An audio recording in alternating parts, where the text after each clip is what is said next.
নতুন রাজনৈতিক দল জাতীয় নাগরিক পার্টির আত্মপ্রকাশ ঘিরে বৃহস্পতিবার সন্ধ্যায় প্রধান উপদেষ্টার বাসভবন যমুনায় আসে সংগঠনের নেতারা।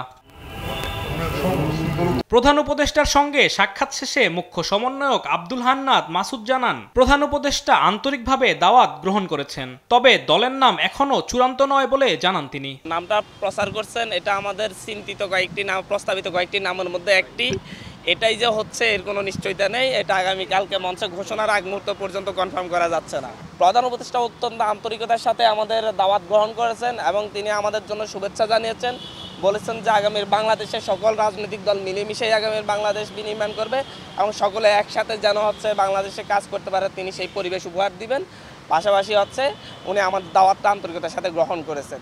পরে সমাবেশের অনুমতি নিতে ডিএমপি কার্যালয়ে আসে আত্মপ্রকাশ করতে যাওয়া 4 সদস্যের একটি প্রতিনিধি দল।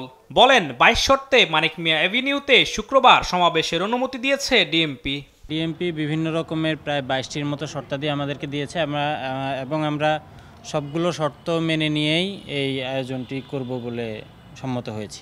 এ সময় আওয়ামী লীগ ও 14 দল ছাড়া সব রাজনৈতিক দলকে আমন্ত্রণ সহ 2 লাখ লোকের সমাগম হবে বলে জানায় প্রতিনিধি দল। আলিমুজ্জামান সাফওয়ান, দেশ টিভি, ঢাকা।